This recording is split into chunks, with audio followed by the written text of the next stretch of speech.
Bonjour à tous. En ce jour du 27 octobre, laissez-moi vous parler de ce jour où un désaccord de drapeau a enterré pour de bon le retour de la monarchie en France. Au 19e siècle, la France était plongée dans une période de bouleversement politique.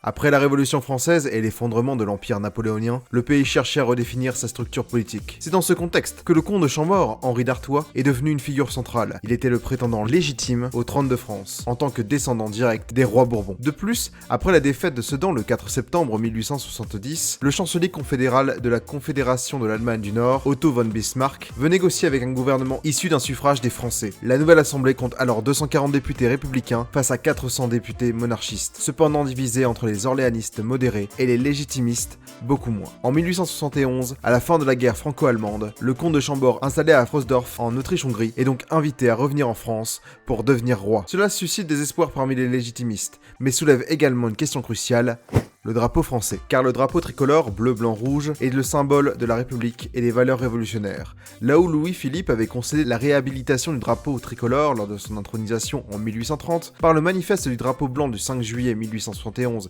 et réitéré par la lettre du 27 octobre 1873, le comte de Chambord est catégorique. Il refuse d'adopter ce drapeau. Il insiste pour revenir au drapeau blanc, qui avait été le symbole de la monarchie avant la Révolution. Cette question du drapeau a déclenché des débats enflammés et des tensions politiques en France. Certains partisans du comte de Chambord ont accepté cette condition, tandis que les orléanistes ont insisté sur le maintien du drapeau tricolore. Ne pouvant plus espérer obtenir une majorité, la commission qui préparait la restauration de la monarchie met fin à ses travaux le 31 octobre 1873. Le comte de Chambord, qui ne s'attendait pas à ce résultat, se rend compte que la situation s'inverse totalement pour lui. Il se rend incognito en France le 9 novembre 1873 et s'installe à Versailles. Il tente de rencontrer le président de la République, le maréchal de Mac-Mahon, royaliste, afin d'obtenir l'enthousiasme des parlementaires pour la restauration de la monarchie. Ce dernier refuse, car son devoir de chef de l'exécutif le lui interdit. De plus, ignorant la présence du comte de Chambord, le 20 novembre, l'Assemblée vote le mandat présidentiel de Mac-Mahon de 7 ans, prolongeant donc ses pouvoirs. À ce moment encore, la République n'est envisagée que de manière temporaire. Petit à petit, les royalistes perdent la majorité et l'espoir du comte de Chambord s'amenuise.